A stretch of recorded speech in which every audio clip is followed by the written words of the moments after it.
எல்லாரும் எப்படி இருக்கீங்க? நல்லா இருக்கீங்களா? ஸ்னோ புட்டிங் அல்லது க்ளவுட் புட்டிங் அப்படின்னு சொல்கிற ஒரு சூப்பரான டேஸ்டி புட்டிங் ரெசிபி தான் இன்றைக்கி நம்ம சேனலில் பார்க்க போகிறோம். இது வெறும் 2 பொருட்களை வச்சு நீங்கள் வீட்டில் ரெடி பண்ணிட முடியும். ரொம்ப ஈஸி, ரொம்ப டேஸ்டியானதும் கூட. பேருக்கு ஏற்றது மாதிரி பஞ்சு மாதிரி அவ்வளோ சாஃப்டாக இருக்கும். வாயில் வச்சதுமே அப்படியே கரைஞ்சிற மாதிரி இருக்கும். பார்த்திங்கனாலே தெரியும் எவ்வளோ சாஃப்டாக இருக்குது அப்படின்னு. வாங்க இந்த சுலபமான ஸ்னோ புட்டிங் எப்படி செய்கிறது அப்படிங்கிறத பார்க்கலாம். Welcome to flavour studio.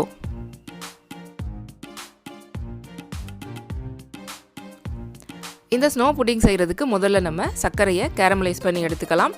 ஒரு 1/4 கப் அளவில் சர்க்கரை சேர்த்துட்டு 1 டேபிள் ஸ்பூன் தண்ணி சேர்த்து நல்லா இந்த மாதிரி சுற்றி விட்டு கலந்துக்கோங்க. கலந்துட்டு அடுப்பை மிதமான தீயில் வச்சு இதை சூடு பண்ணிக்கோங்க. இந்த சர்க்கரை பாகு நல்லா கொதித்து கலர் லைட்டாக சேஞ்ச் ஆகி வர ஆரம்பிக்கும். அந்த ஸ்டேஜ் வர்ற வரைக்கும் நம்ம கரண்டியால் இடையில கிளறி விடவே கூடாது.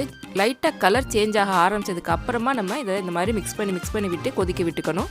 கலர் லைட் ப்ரௌனாக சேஞ்ச் ஆகுமே அடுப்பை ஆஃப் பண்ணிவிட்டு இதை அடுப்புலேருந்து இறக்கிடணும். நீங்கள் ஃபுல்லாக கேரமல் கலர் வர்ற வரைக்கும் காய்ச்சி எடுத்துகிட்டு பாத்திரத்தில் வச்சிங்க அப்படின்னா சட்டுன்னு ஒரு செகண்ட்லேயே பார்த்தீங்கன்னா கலர் சேஞ்ச் ஆகிரும். டேஸ்ட்டும் கசக்க ஆரம்பிச்சிடும். இப்போ நம்ம எந்த பாத்திரத்தில் புட்டிங் வேக வைக்க போகிறோமோ அந்த பாத்திரத்தில் கேரமல் சிரப்பை சேர்த்து நல்லா ஃபுல்லாக அதோட அடியில் எல்லா பக்கமும் சுற்றி விட்டுட்டு இதை வச்சிடலாம். இந்த ஸ்னோ புட்டிங்க்கு நமக்கு முட்டையோட வெள்ளைக்கரு மட்டும்தான் தேவைப்படும். அதனால் அதை ஒரு பவுலில் முட்டையை உடச்சிட்டு மஞ்சள் கருவை மட்டும் நம்ம வெளியில் எடுத்துட்டு வெள்ளைக்கருவை தனியாக எடுத்து வச்சுக்கலாம்.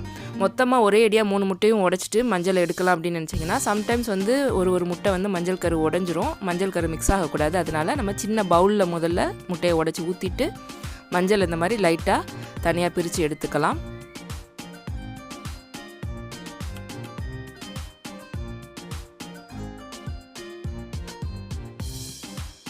இன்றைக்கி நான் 3 முட்டையில் செய்ய போகிறேன். அதுக்கான அளவுகள் தான் கொடுத்துருக்கேன். உங்களுக்கு அதிகமாக வேணும் அப்படின்னா முட்டையோட அளவை அதிகப்படுத்திக்கோங்க. அதே மாதிரி சுகரோட அளவும் அதிகப்படுத்திக்கணும். இன்றைக்கி 3 முட்டையோட வெள்ளைக்கருவுக்கு நான் 1/3 கப் அளவில் சுகர் சேர்த்துக்கிறேன். முட்டையை இந்த மாதிரி எலக்ட்ரிக் பீட்டரில் அடிக்க ஆரம்பிச்சிட்டு கொஞ்சம் கொஞ்சமாக சுகர் சேர்த்து நல்லா பொங்கி வர்ற வரைக்கும் நம்ம இதை அடித்து எடுத்துக்கணும். எப்போவுமே இந்த புட்டிங் செய்கிறதுக்கு முட்டை ரூம் டெம்பரேச்சரில் இருக்க மாதிரி பார்த்துக்கோங்க. இன்கேஸ் நீங்கள் ஃப்ரிட்ஜில் வச்சுருக்கீங்க அப்படின்னா எடுத்து கொஞ்சம் நேரம் வெளியில் வச்சு நல்லா அந்த சில்னஸ் எல்லாம் போனதுக்கப்புறமா யூஸ் பண்ணிக்கோங்க. இந்த புட்டிங்கில் இன்றைக்கி நான் 1 டீஸ்பூன் அளவு வெனிலா எசன்ஸ் சேர்த்துருக்கேன். இது கம்ப்ளீட்லி ஆப்ஷனல் தான். உங்களுக்கு தேவையில்லை இல்லை வீட்டில் இந்த எசன்ஸ் இல்லை அப்படின்னா இதை ஸ்கிப் பண்ணிடுங்க. முட்டையை உடச்சி ஊற்றுறதுக்கு முன்னால் அந்த பவுல்ஸில் அறவே ஈரம் இல்லாமல் இருக்க மாதிரி பார்த்துக்கோங்க. நல்லா சுத்தமாக தொடச்சிட்டு முட்டையை உடச்சி ஊற்றி நம்ம பீட் பண்ணிக்கணும். இப்போ நல்லா ஃப்ளஃபியாக பொங்கிருச்சு. இப்போ இதை ஒரு வாட்டி நல்லா கலந்து விட்டுட்டு நம்ம கேரமல் சிரப் ஊற்றி வச்சோம் இல்லையா அந்த பாத்திரத்தில் இதை சேர்த்து நல்லா சமமாக நம்ம பரத்தி விட்டுக்கணும்.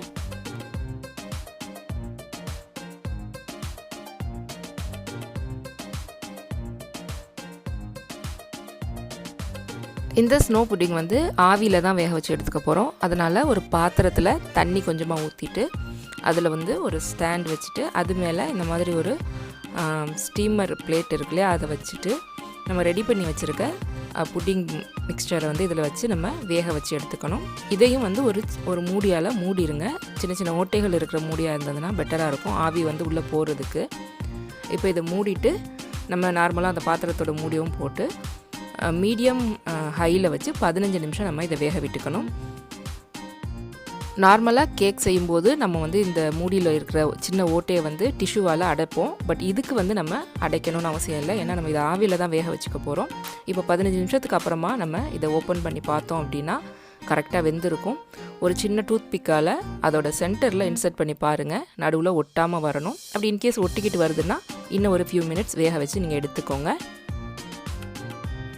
இப்போ பார்த்திங்கன்னா இது நல்லா கம்ப்ளீட்டாக குக் ஆயிடுச்சு. இதை நம்ம அடுப்புலேருந்து இறக்கிட்டு நல்லா ஆற விட்டுறணும். ஒரு அரை மணி நேரத்துலேருந்து 1 மணி நேரம் வரைக்கும் ஆற விட்டுறலாம்.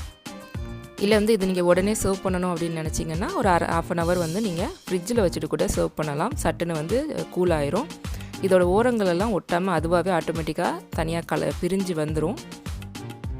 இப்போது அரை மணி நேரத்துக்கு அப்புறமா நம்ம பாத்திரத்துலேருந்து அதை ரிமூவ் பண்ணி எடுத்துக்கலாம். ரொம்ப சாஃப்டான பஞ்சு மாதிரி ஒரு ஸ்னோ புட்டிங் எப்படி செய்கிறது அப்படிங்கிறத இன்றைக்கி நம்ம சேனலில் பார்த்தோம். கண்டிப்பாக நீங்களும் ட்ரை பண்ணி பாருங்கள். வீட்டில் எல்லாருக்கும் இது ரொம்ப பிடிக்கும். ட்ரை பண்ணி பார்த்துட்டு உங்களுக்கு பிடிச்சிருந்தது அப்படின்னா கமெண்ட்டில் மறக்காமல் என்கிட்ட சொல்லுங்கள். இதே மாதிரி ஈஸியான நிறைய ரெசிபீஸ்க்கு நம்ம ஃப்ளேவர் ஸ்டூடியோவை சப்ஸ்கிரைப் பண்ணிவிட்டு நோட்டிஃபிகேஷனையும் ஆன் பண்ணிக்கோங்க. சீக்கிரமே உங்களை இன்னொரு ஈஸியான ரெசிபியோட சந்திக்கிறேன். அது வரைக்கும் take care, bye. Thanks for வாட்சிங்.